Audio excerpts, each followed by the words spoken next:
नमस्कार। इस बुलेटिन में आप सभी का स्वागत है। मैं हूं आपके साथ पल्लवी राजपूत। कोरोना से निपटने के लिए देश में तीसरी बार लॉकडाउन लागू किया गया है। इस लॉकडाउन के चलते लाखों प्रवासी मजदूर अलग अलग राज्यों में फंसे हैं। इन प्रवासी मजदूरों की घर वापसी के लिए गृह मंत्रालय ने गाइडलाइन तो जारी कर दी है, लेकिन इनको भेजने के एवज में राज्यों से किराया लेने का मामला तूल पकड़ता जा रहा है। इस मसले को लेकर जम्मू कश्मीर के पूर्व मुख्यमंत्री उमर अब्दुल्ला ने केंद्र सरकार पर तंज कसा है। उमर ने ट्वीट करके कहा है कि अगर आप कोरोना संकट में विदेश में फंसे हुए हैं तो सरकार आपको मुफ्त वापस लेकर आएगी, लेकिन किसी राज्य में कोई प्रवासी मजदूर फंसा है तो उसे सोशल डिस्टेंसिंग कॉस्ट के साथ पूरा खर्च उठाना होगा। अगर ऐसा है तो पीएम केयर्स फंड कहां गया? मजदूरों से किराए के मामले पर समाजवादी पार्टी के चीफ अखिलेश यादव ने भी रविवार को केंद्र सरकार को घेरा था। अखिलेश ने ट्वीट करके कहा था कि ट्रेन से वापस घर ले जाए जा रहे गरीब बेबस मजदूरों से भाजपा सरकार द्वारा पैसे लिए जाने की खबर बेहद शर्मनाक है। अखिलेश यादव से पहले छत्तीसगढ़ के सीएम भूपेश बघेल ने मजदूरों का रेल किराया राज्यों से वसूलने के मसले को हास्यास्पद बताया था। स्पेशल ट्रेनों में मजदूरों से किराया वसूले जाने को लेकर अब कांग्रेस और बीजेपी आमने सामने हैं। स्पेशल ट्रेनों में मजदूरों से किराया वसूले जाने के बाद पूर्व मुख्यमंत्री कमलनाथ ने कहा है कि नासिक से भोपाल आई विशेष ट्रेन में यात्रियों से किराया वसूला जाना बेहद ही शर्मनाक बात है। तो कुल मिलाकर ऐसा है कि अब इस मसले पर केंद्र सरकार जो है विपक्ष के निशाने पर आ गई है कि आखिर कैसे कोरोना के खिलाफ जब जंग जारी है तो इस बीच मजदूरों का इस तरह से शोषण कर सकती है केंद्र सरकार। आखिर क्यों किराया वसूला जा रहा है? इन तमाम बातों को लेकर इस समय विपक्ष हमलावर है। लगातार भारतीय जनता पार्टी पर निशाना साधा जा रहा है। दरअसल कोरोना से निपटने के लिए देश में तीसरी बार लॉकडाउन लागू किया गया है। इसी के मद्देनजर प्रवासी मजदूर जो कि अपने गृह राज्य के अलावा दूसरे राज्यों में फंसे हुए हैं, उन्हें वापस अपने गृह राज्य लाने का जिम्मा बीड़ा जो है वो केंद्र सरकार ने उठाया है। ऐसे में बड़ी बात यहाँ पर यह है कि इनको भेजने के एवज में राज्यों से किराया लिया जा रहा है, जिसको लेकर अब केंद्र सरकार विपक्ष के निशाने पर है। लगातार ये मामला अब तूल पकड़ता जा रहा है। इस मसले को लेकर जम्मू कश्मीर के पूर्व मुख्यमंत्री से लेकर समाजवादी पार्टी के अध्यक्ष पूर्व मुख्यमंत्री कमलनाथ, छत्तीसगढ़ के सीएम भूपेश बघेल ने निशाना साधा है केंद्र सरकार पर। किसी ने ट्वीट करके तो किसी ने बयान जारी करके इस मसले को हास्यास्पद और शर्मनाक करार दिया है कि आखिर कैसे केंद्र सरकार ये कर सकती है, कैसे मजदूरों से ये किराया वसूला जा सकता है। राज्य सरकार से ये वसूली हास्यास्पद बताई गई है छत्तीसगढ़ के सीएम भूपेश बघेल के द्वारा। वहीं अगर हम बात करें कमलनाथ की तो कमलनाथ ने भी इसे शर्मनाक बताया है और वहीं इसी मसले को लेकर जम्मू कश्मीर के पूर्व मुख्यमंत्री उमर अब्दुल्ला ने भी केंद्र सरकार पर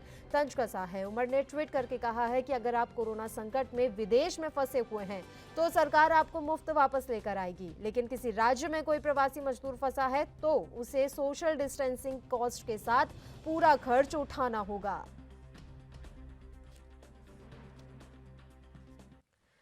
भारतीय जनता पार्टी से प्रवक्ता अशोक पांडे जी इस समय फोन लाइन पर जुड़े हुए हैं इस मसले पर चर्चा के लिए। अशोक पांडे जी, सीधा सा सवाल है मेरा, तमाम जो आरोप लग रहे हैं भारतीय जनता पार्टी पर कि आखिर आप कैसे किराया वसूल सकते हैं, राज्यों पर यह भार कैसे डाल सकते हैं, इस पर क्या जवाब देंगे आप? सबसे बड़ी बात यह है कि यह अंतर्राष्ट्रीय आपदा है। इस आपदा की घड़ी में, यह कोई आपदा की घड़ी में जो राजनीति कर रहे हैं लोग, मैं उन सबसे हाथ जोड़ करके निवेदन करना चाहूंगा कि या तो आप सरकार को, प्रधानमंत्री को, मुख्यमंत्री को या जनता को किसी प्रकार से सहायता पहुंचाने का प्रयास करें, सहायता दें, चाहे वो उनके केयर फंड में दें और चाहे उनको किसी प्रकार से भी जरूरतमंदों की सहायता करें। भ्रम फैला करके राजनीति कतई न करें, इसके लिए मैं उनसे करवद निवेदन कर रहा हूं। कतई अखिलेश यादव का घटिया और भ्रम फैलाने वाला बयान है। किसी प्रकार का कोई किराया नहीं लिया जा रहा है। मतलब आप ये साफ कर रहे हैं कि किसी तरह का कोई किराया मजदूरों से भी नहीं लिया जा रहा और ना राज्य सरकार से इसका कोई खर्चा वसूला जाएगा? पूरे तौर पर उनको भोजन और पानी की व्यवस्था भी मुफ्त की गई है। उसका कोई पैसा रेलवे या कोई अधिकारी नहीं लेगा। सिर्फ किराया उनसे, वो भी राज्य सरकार से, क्योंकि ये राज्य सरकार की धरोहर है, इनको राज्य सरकार को दिया जाएगा और बाद में, वो भी अभी नहीं लिया जा रहा है, कोरोना संकट समाप्त होने के बाद रेलवे उन राज्यों से पैसा वसूलने की बात कर रहा है। ऐसे में इस प्रकार का भ्रम फैला के घटिया बयान करना, मैं पूछना चाहता हूं अखिलेश यादव से कि इन्होंने प्रधानमंत्री केयर फंड में या मुख्यमंत्री केयर फंड में कितना पैसा खर्च किया है, किस जरूरतमंद की सहायता पहुंचाने का काम किया है। अरे ये वो घटिया लोग हैं जो लैपटॉप के ऊपर अपनी और अपने बाप की फोटो लगा के सरकारी पैसे का दुरुपयोग करके अपना प्रचार करने वाले लोग आज सरकार को नसीहत मत दें। अशोक जी, पहली बात तो ये कि सिर्फ अखिलेश यादव इस कड़ी में नहीं है, इस लाइन में सिर्फ अखिलेश यादव नहीं है। उमर अब्दुल्ला से लेकर सीएम भूपेश बघेल, पूर्व सीएम कमलनाथ, तमाम ऐसे दिग्गज नेता हैं जिन्होंने इस मसले को उठाया है और अब ये मामला तूल पकड़ता जा रहा है। किया है, मैंने उनके अखिलेश यादव के ट्वीट पे जवाब भी दिया है। शुरुआत उन्होंने की है, उसके बाद उनके ट्वीट पे सबका ट्वीट लगा हुआ है। मैंने उनके ट्वीट पे यही जवाब लिखा है, आप ट्वीट पे जाके देख लीजिए। ये बिल्कुल ऐसी स्थिति है जिसमें आप देश को गुमराह कर रहे हैं। ये ऐसा संकट है जिसमें सबको एक दूसरे की सहायता करनी चाहिए। जो सक्षम है वो सहायता करें और जो सक्षम नहीं है वो कृपया सरकार को अपने घर में रह करके अपनी जुबान बंद करके सहयोग करें। अशोक जी, मेरा सवाल आपसे ये है कि जैसा अभी आपने थोड़ी देर पहले ही कहा कि अभी इस तरह का कोई काम नहीं किया जा रहा है, लेकिन समय आने पर राज्यों से वसूला जाएगा। क्या मैं जान सकती हूँ सर, केंद्र सरकार अभी ये भार वहन नहीं कर सकती? देखिए, अगर भार वहन नहीं कर सकती तो ये किराया रेलवे आई कैसे, रेल वहां तक गई कैसे? मैंने कहा कि अभी किसी प्रकार का कोई पैसा नहीं लिया गया है, ना ही लिया जा रहा है। ये बाद की रणनीति रेलवे की हो सकती है कि रेलवे उन राज्यों से पैसा वसूले। हमारे पास इसकी कोई जानकारी अभी तक पुख्ता नहीं है कि क्या शर्त अनुबंध हुआ है, लेकिन ये तय है कि अभी तक कोई पैसा ना लिया गया है, ना लिया जाने की कोई उम्मीद है, ना ही कोई ऐसा भाड़ा बनाया गया है, ना ही कहीं पर इसकी कोई इकोनॉमिक्स या अर्थशास्त्र मेंटेन है। उनको मुफ्त में भोजन और पानी की बोतल तक उन लोगों को दिया गया है और पूरी सुरक्षा और सुरक्षा के साथ वो अपने घर सकुशल वापसी करने की जिम्मेदारी रेलवे ने उठाई है। उस पर हमें रेलवे को साधुवाद देना चाहिए। वो भी हमारे कोरोना वॉरियर्स हैं। जिस प्रकार से आज पत्रकार संघ कोरोना वॉरियर्स है, जिस प्रकार से चिकित्सक है, पुलिस वाले हैं, उसी प्रकार से रेलवे वालों का भी हमें सम्मान करना चाहिए। अशोक जी, आखिर ये बात उठी कहाँ से? अगर आग लगी है तो चिंगारी भी तो कहीं ना कहीं से उठी होगी ना। अचानक से ये इतना बड़ा मसला कैसे बन गया? ये मसला बड़ा नहीं है, ये साजिश है। और आप देख रही होंगी कि बड़े लंबे समय से कि जो भी विपक्ष है उसके पास करने के लिए कुछ नहीं है, लेकिन कहने के लिए बहुत कुछ है। वो डेली ट्विटर के नेता है, कुछ नेता ट्विटर तक के सीमित है।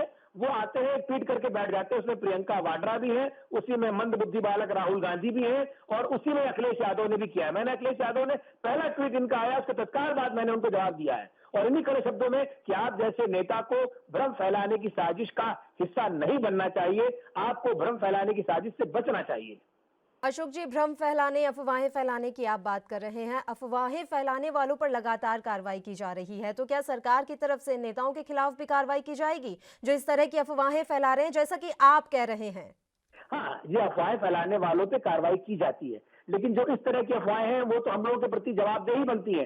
वो विपक्ष के जिम्मेदार नेता हैं और आज पक्ष विपक्ष सब हटा करके सब समान है। ना कोई बड़ा है, ना कोई छोटा है, ना कोई ऊंचा है, ना कोई कैसा है, सब के सब एक लाइन में है। इसलिए आज हम सबको एक दूसरे का सहयोग करना चाहिए और किसी प्रकार से इस आपदा से सबको बचाना चाहिए, उसकी रक्षा करनी चाहिए, ना कि सियासत या राजनीति करनी चाहिए। मैं उन सब राजनीति करने वाले लोगों से भी हाथ जोड़ रहा हूं कि बहुत लंबा समय है, आज जीवन संकट में है। आज सरकार संकट की घड़ी में सबके साथ खड़ी है। ये संकट की घड़ी है, सरकार सबके साथ खड़ी है। अशोक जी, आप लगातार हमारे साथ जुड़े रहिए। फिलहाल सचिन रावत जी, कांग्रेस के प्रवक्ता, इस समय फोन लाइन पर हमारे साथ मौजूद हैं।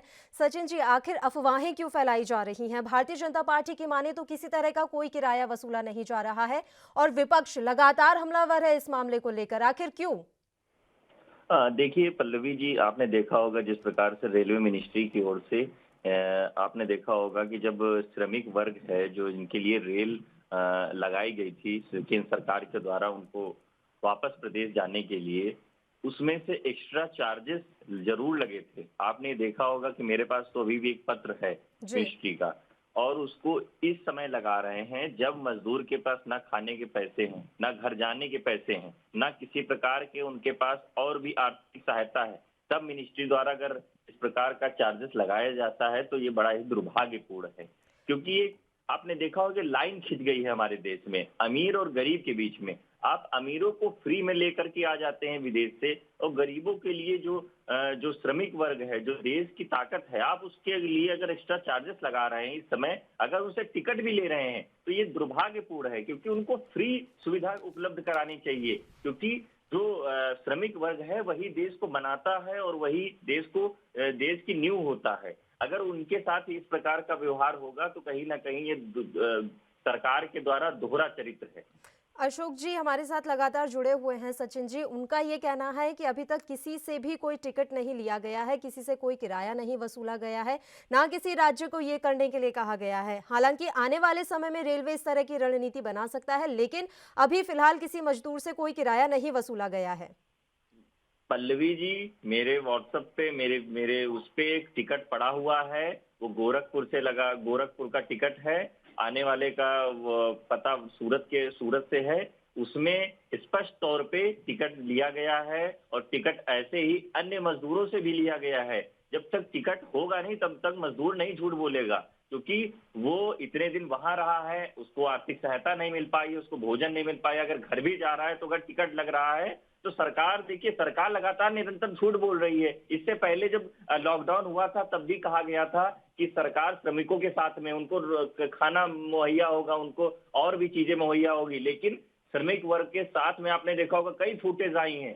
आगरा में यहाँ पे देखिए होगा फुटेज आई हैं, उनको पानी ऐसे पकड़ाया जा रहा है, प्रयागराज में केला ऐसे दिया जा रहा है, लग रहा है कि वो श्रमिक ही नहीं, हमारे देश के नागरिक नहीं है, कोई जानवर है। तो इस प्रकार का जो ये दोहरा चरित्र सरकार का लगातार उजागर हुआ है। अब सरकार का ये उजागर हो गया तो सरकार तो झूठ बोलेगी ही। ठीक है, अशोक जी से इस बात का जवाब ले लेते हैं। अशोक जी, ज्यादा श्रमिक महाराष्ट्र से और दिल्ली से निकले हैं, जो उनको राज्य सरकारें जो उन श्रमिकों को भोजन नहीं करा पा रही हैं और उनको उकसा रही हैं कि वो वहां से भागे। ऐसे लोगों को भी माननीय योगी आदित्यनाथ जी ने 2000 बसें लगा करके रातों रात उनके घर पहुंचाने की व्यवस्था की। कोटा से उनके बच्चों को अभी उनके घर पहुंचाने की व्यवस्था की। तो आज अगर सरकारें काम कर रही हैं, तो जो सरकारें काम कर रही हैं और जो सरकारें काम नहीं कर पा रही हैं, वो उनमें कम से कम खोट निकालने का काम कर रही हैं। मैं सचिन जी से भी कहूंगा, मेरे प्रिय अनुज हैं, कि कम से कम इस समय पर आप ऐसा गंदा हरकत न करें। और मैं आपसे निवेदन कर रहा हूं कि आप लोगों को न उकसाएं, तो आप लोगों को सहयोग करें, यही मेरा आपसे निवेदन है। और कोई किराया किसी प्रकार का नहीं लिया जा रहा है। मैं आपको पूरी तरह से आश्वस्त करा रहा हूं, भोजन और पानी की बोतल मुफ्त दी गई है। सचिन जी, देखिए, जहां तक मैंने बताया है, मिनिस्ट्री की तरफ से जारी हुआ है, मेरे पास चिट्ठी है। और दूसरी बात मैं बताना चाहूंगा, जिस प्रकार योगी आदित्यनाथ जी की बात बता रहे थे, मैं तो कह रहा था कि कोटा के बच्चों को अब इन्होंने बुला लिया है। जब लॉकडाउन हुआ था उनको पहले ही बुला सकते थे ना। क्या सरकार के पास संसाधन की कमी थी? क्या सरकार के पास बसों की कमी थी? लेकिन सरकार ये धीरे धीरे प्रक्रिया तब करती है जब सब कुछ निकल चुका होता है, जब कोटा से वहां के बच्चों का वहां पीड़ा आ चुकी होती है परिवार के साथ में कि यहाँ फंसे हैं, अभी तक कोई भी चीजें नहीं है। तो कहीं ना कहीं मेरा यही मानना है, मैं भारत का आम नागरिक हूं, मैं आम नागरिक के तहत भी बात करूंगा, क्योंकि आने वाले समय में हमारे जो श्रमिक तबका है वही देश को मजबूत बनाता। मैं तो एक और निवेदन करना चाहता हूं आपके चैनल के माध्यम से, यही जो श्रमिक वर्ग है, यही मजदूर वर्ग है, अब सरकार को सुनिश्चित करना होगा, सरकार को इस बार झूठ नहीं बोलना होगा कि सरकार इन्हीं श्रमिकों को यही रोजगार मुहैया करा दे, तो ये बाहर के राज्यों में ना जाएं, यही घर में रहें और यही रोजगार करें, अभी प्रदेश का और देश का विकास संभव है। सचिन जी, महाराष्ट्र में जो प्रवासी मजदूर थे, क्या उनको सुविधा मुहैया नहीं करवाई गई थी? हालांकि अशोक पांडे जी ये बात सही कहकर गए हैं कि सबसे ज्यादा जो श्रमिक है वो महाराष्ट्र से ही निकले हैं और वहां तो आपकी सरकार है, तो क्या वहां उन्हें सुविधा मुहैया नहीं कराई गई या खाना और पानी नहीं दिया गया? बिल्कुल बिल्कुल पल्लवी जी, जिस प्रकार मैंने भी देखा था कि जो विजुअल आए थे जहां पे कुछ भ्रामिक लोग वहां पे उन्होंने भ्रम की अफवाह फैला दी थी कि यहाँ से ट्रेनें चल रही हैं, आप लोग घर जाइए। तो उस प्रकार जो भीड़ वहां जमा हुई थी, उसके बाद में आपने देखा होगा कि भीड़ वो वापस वहीं रही और धीरे धीरे उनको उद्धव सरकार ने लगातार वहां पे पूरी कोशिश की है। देखिए, पूरी सरकार की कटिबद्ध और तटस्थता होती है तभी वो काम संभव होता है। और जितने भी लोगों ने वहां पे मदद मांगी, जहां जहां पे हमारी सरकारें हैं, जहां जहां मदद होगी वो तुरंत सरकार ने वहां की है। लेकिन अब वही होता है ना कि इस समय अगर दोहरा चरित्र केंद्र सरकार के द्वारा होता है तो ये कहीं ना कहीं दुर्भाग्यपूर्ण लगता है। ठीक है, तो सचिन जी इस पर अब आगे क्या कुछ करेगा विपक्ष? क्योंकि अगर हम बीजेपी की माने, वो तो मना कर रहे हैं कि किसी तरह का कोई किराया नहीं वसूला जा रहा है, और जैसा कि आप बता रहे हैं कि आपके व्हाट्सएप पर आई है, फोटो आई है और आपके पास पत्र भी है, तो फिर इस पर क्या किया जाएगा? आपको लगता है कि विपक्ष जो लगातार सवाल उठा रहा है उसका कुछ असर पड़ेगा केंद्र पर? देखिए, विपक्ष इस समय तानाशाह के रूप में सत्ता पक्ष तानाशाह के रूप में काम कर रहा है और लगातार आपने देखा होगा जिस प्रकार से कोई भी चीज किसी पे थोपी जाती है। आपने देखा होगा कि आरोग्य सेतु जो ऐप है, उसको सरकार इस तरह बना रही है कि आप नहीं अगर अपडेट करते, अपलोड करते हैं तो आपको नौकरी से निकाला जाएगा। ये सरकार जो कर्मचारी हैं, जो सरकारी कर्मचारी उन पर थोप रही है और यही आरोग्य सेतु के जरिए कई डाटा लीक हो रहे हैं। ये कहीं ना कहीं ये जो चीजें होती हैं, आप किसको थोप सकते हैं? अगर कोई कर्मचारी है, अगर कोई क्या जबरदस्ती सरकार उसके मोबाइल में ऐप डाउनलोड कर सकती है? उस ऐप डाउनलोड करने से अब तक क्या कार्रवाई हुई? मैंने भी ऐप डाउनलोड किया था, लेकिन सरकार के द्वारा उसमें चिन्हित कर दिया गया कि उसमें आप अगर अपना डाटा आप डालेंगे तो लीक हो कहीं ना कहीं संभव है।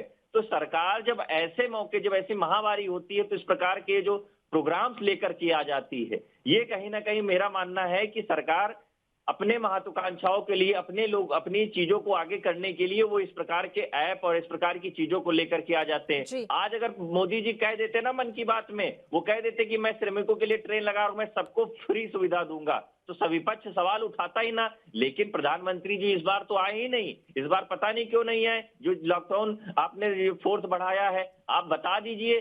आपको कहना चाहिए ना, गाइडलाइन जारी होने चाहिए। सब चीजों पे प्रेस कॉन्फ्रेंस कर देते हैं प्रकाश साहब, लेकिन इस चीजों पर प्रेस कॉन्फ्रेंस क्यों नहीं करते हैं? तो यही सवाल तो विपक्ष उठा रहा है।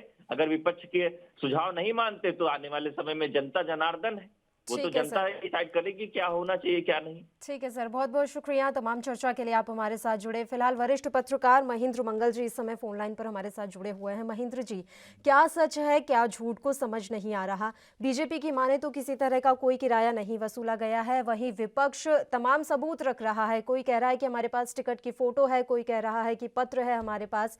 आखिर सच क्या है और झूठ क्या है? बिल्कुल पल्लवी, आपको बता दूं, राजस्थान में ये पोजीशन है कि राजस्थान में जो श्रमिक यहाँ से ट्रेनों से भेज रहे हैं, उनसे साधारण श्रेणी का किराया उन श्रमिकों से लिया जा रहा है। और जबकि केंद्र सरकार का निर्देश है कि ये पैसा राज्य सरकार उन्हें देगी, जब श्रमिकों से किसी तरह का पैसा नहीं लिया जाएगा। इस मामले में राजस्थान के जो भाजपा के उपनेता प्रतिपक्ष है राजेंद्र राठौड़ ने भी मांग उठाई है। उन्होंने कहा है कि श्रमिकों को ट्रेन और बस में जो आने जाने का किराया वो राज्य सरकार वहन करे, उनसे किसी तरह का किराया नहीं ले, क्योंकि श्रमिक हमारे देश की रीढ़ की हड्डी है और इस समय पिछले 1.5 महीने से वो बिल्कुल बेरोजगार बैठे हुए हैं। उनके पास कोई पैसा नहीं है, उनकी क्रय शक्ति खत्म हो चुकी है, उनके पास कोई इनकम सोर्स नहीं है और ऐसे में उनसे साधारण श्रेणी का किराया लेकर फिर उन्हें यात्रा करवाई जा रही है। ये बिल्कुल ठीक बात नहीं है, क्योंकि श्रमिक कहाँ से पैसा देंगे। राजस्थान में जिस तरह की बात है, राजस्थान में जो श्रमिक अभी तक ट्रेन से गए हैं, उनसे साधारण श्रेणी का किराया लिया गया है राज्य सरकार ने। जी पल्लवी। तो जब मना किया गया है केंद्र सरकार की तरफ से कि मजदूरों से आप किराया नहीं वसूलेंगे, राज्य इसका खर्च जो है वो वहन करेगी, तो क्या ऐसा माना जाए कि राज्य सरकारें अपने स्तर पर किराया वसूल रही हैं? बिल्कुल, राज्य सरकार अपने स्तर पर यह किराया वसूल रही है। राज्य सरकार के जो अधिकारी है उन्हें वहां लगाया गया है। जिन यात्रियों को जो प्रवासी राजस्थानी है, जो बाहर के श्रमिक हैं, उन्हें जब यहाँ से ट्रेनों से भेजा जा रहा है तो उन्हें 6 घंटे पहले स्टेशन पे बुलाया जाता है, उनसे किराया लिया जाता है, उनकी पूरी स्क्रीनिंग की जाती है और फिर उन्हें भेजा जाता है। साधारण श्रेणी का किराया लिया जा रहा है। ट्रेन में उसकी क्षमता के आधी सवारियों को बैठाया जा रहा है, ज्यादा उनमें वो नहीं है, लेकिन उनसे किराया वसूल किया जा रहा है। ये बिल्कुल सत्य है। इस मामले में यहाँ जो विपक्ष है, भाजपा है, उन्होंने भी मांग उठाई है। केंद्रीय मंत्री है जो गजेंद्र सिंह शेखावत है, उन्होंने भी इस चीज की मांग उठाई है कि उनसे किसी तरह का किराया नहीं लिया जाए, लेकिन राजस्थान में उन श्रमिकों से किराया लिया जा रहा है। तरफ जी से इस पल्लवी। मसले पर कोई कार्रवाई क्यों नहीं की जा रही है? अभी तक कार्रवाई तो छोड़िए, किसी तरह की कोई प्रतिक्रिया भी सामने नहीं आई है। बिल्कुल किसी तरह की कोई प्रतिक्रिया नहीं आई है। केवल विपक्ष ने इस चीज की बात की है। उन्होंने कहा है कि जब बाहर से विदेशों से लोगों को, जो अमीर लोग हैं जो विदेशों से आए हैं, उनसे किसी तरह का हवाई जहाज का किराया नहीं लिया गया, तो इन गरीबों से किस तरह का किराया लिया जाए। इनके पास कोई पैसा नहीं है। 1.5 महीने से घर में बैठे, क्वारंटाइन सेंटर में बैठे हुए हैं। ना इनके पास खाने का सामान है, ना इनके पास किसी तरह का पैसा है। फिर इनसे किराया वसूल करके किस तरह के प्रदर्शित करना चाह रहे हैं। सरकार के पास, केंद्र सरकार ने राज्य सरकारों को बहुत बजट दिया हुआ है और ये भी कहा है कि राज्य सरकार इन किरायों को वहन करें, लेकिन राज्य सरकार, जब राजस्थान की मैं बात करता हूँ, राजस्थान में इनसे किराया वसूल किया जा रहा है जो श्रमिक जिन्हें भेजा जा रहा है उन्हें पहले बुलाया जाता है, उनकी पूरी लिस्ट बनाई जा रही है। उसके लिए नोडल ऑफिसर को आईएएस ऑफिसर है उन्हें लगाया गया है। हर स्टेट के लिए अलग अलग करीबन 10 स्टेटों के लिए अलग से नोडल ऑफिसर आईएएस ऑफिसर है उन्हें लगाया गया है और उनसे किराया वसूल किया जा रहा है, जो ठीक बात नहीं है क्योंकि वो गरीब लोग हैं, वो मजबूर हैं। अगर इस समय वो मजबूर है क्योंकि उनके पास कोई कमाने का कोई काम धाम का कोई जरिया नहीं है, उनके पास इनकम नहीं है, आमदनी का कोई स्रोत नहीं है। ऐसे में उनसे किराया जब वसूल किया जा रहा है तो बहुत पीड़ा होती है। जी बहुत पल्लवी। बहुत शुक्रिया महेंद्र, तमाम जानकारी हम तक पहुंचाने के लिए, तमाम चर्चा के लिए। तो आपको बता दें कि ये पूरा मसला जो है अब तूल पकड़ता जा रहा है। लगातार विपक्ष की तरफ से इस मसले पर सवाल उठाए जा रहे हैं, लेकिन केंद्र बार बार यही बात कह रही है, जो केंद्र के प्रवक्ता हैं उनकी तरफ से बार बार यही बात कही जा रही है कि किसी तरह का कोई किराया नहीं वसूला जा रहा है। लेकिन ये जो मसला है वो अब काफ़ी ज़्यादा गर्माता हुआ नजर आ रहा है। अब इस मसले पर चर्चा के लिए राजनीतिक विश्लेषक दीपक राय जी इस समय फोन लाइन पर हमारे साथ जुड़े हुए हैं। दीपक जी, आपसे मैं समझना चाहूँगी, जानना चाहूँगी कि जिस तरह से रेल किराए को लेकर इस समय राजनीति हो रही है, क्या सही है और क्या गलत है? देखिए, पहले से रेलवे को तो बहुत क्लियर कट गाइडलाइन है कि नॉर्मल स्लीपर क्लास का किराया वसूल किया जाए, प्लस 50 रुपीज एक्स्ट्रा चार्ज किया जाए। 30 रुपीज जो है सुपरफास्ट चार्जेस और 20 रुपीज खाने पीने का जो चार्जेस है वो है। तो इसमें ये कि और सेंट्रल गवर्नमेंट ने क्लियर कट गाइडलाइन दी कि ये जो है पैसा वसूला जाएगा और स्टेट गवर्नमेंट जो है इसको वहन करेगी जितना खर्चा आएगा। जी। तो इसमें अब स्टेट्स के ऊपर है कि वो किराया जो मजदूर से वसूल करते हैं या नहीं करते हैं। तो अब देखिए, अभी जैसे राजस्थान की बात आ रही है कि राजस्थान जो है वो उनके जो नोडल ऑफिसर्स हैं वो मजदूरों से किराया वसूल कर रहे हैं, जो कि गलत है। स्टेट गवर्नमेंट को खुद इसका जितने एक्सपेंसेस हैं उसको वहन करना चाहिए। आज सही बात है, आप मजदूरों से आज की जगह उनको खाने के लिए पैसे नहीं है तो आप उससे किराया नहीं वसूल कर सकते। तो आज जो गवर्नमेंट का रोल यही कि जितना वेलफेयर इकोनॉमिक्स भी यही कहता है कि गवर्नमेंट को आगे आना चाहिए और लोगों की हेल्प करना चाहिए। तो आज ये स्टेट गवर्नमेंट के ऊपर किया था, स्टेट गवर्नमेंट के इनसे पैसे नहीं वसूल करने चाहिए। तो इनको जितनी सहूलियत देनी चाहिए और स्टेट गवर्नमेंट को आगे आना चाहिए। उस पर पैसे जो किराया लिया जा रहा है वो गलत है।